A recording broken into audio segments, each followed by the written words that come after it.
But the facts are the facts, and the facts are the reforms are working for the taxpayers of Wisconsin.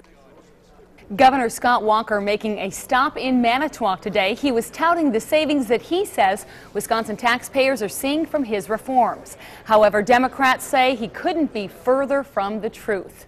Good evening, everyone, and thanks for joining us. Welcome to Fox 11 News at 5 in HD.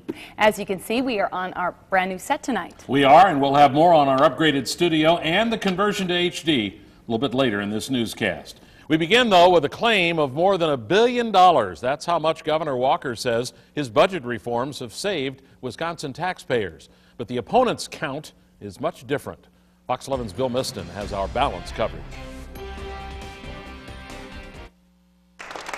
Flanked by area elected officials, Governor Scott Walker didn't take long to argue the benefits of Act 10, which stripped public employees of most collective bargaining rights. We're able to document over $1 billion of savings to the taxpayers of the state of Wisconsin because of our reforms. The governor says that number comes from media reports, local budgets, and local governments across the state. The state's nonpartisan Legislative Fiscal Bureau tells Fox 11 the governor's number of $1 billion saved is, quote, generally consistent with what was projected when the budget was put together. And the facts are the reforms are working. Governor Walker says the reforms are saving real money, which is reinvested in the state.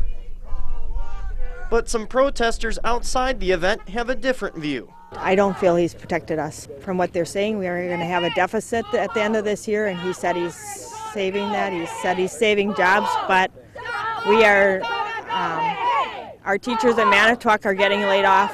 I want more teachers. I don't want fewer teachers. Fond du Lac School Board President Eric Everson says he was initially apprehensive about the reforms when passed last year. However, he says Act 10 has led to closing a budget gap and extending the school day to allow more teacher collaboration. We were able to make our budget close a $4.7 million budget deficit, and when 43 teachers retired, we hired 43 teachers for the first time in my tenure.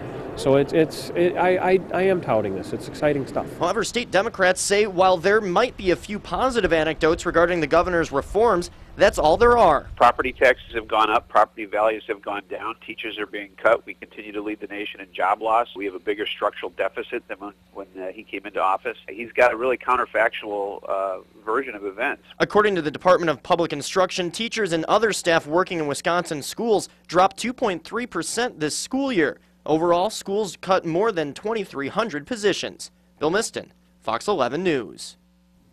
Also, the governor's office has set up a website detailing the claims of savings. You can find a link in the news link section of our website. The recall primaries in the state are less than 2 weeks away, and state election officials want you to be prepared. Early voting started today for those who want to cast their vote before the May 8th primaries. The governor, lieutenant governor, and 4 state senators are facing recall elections.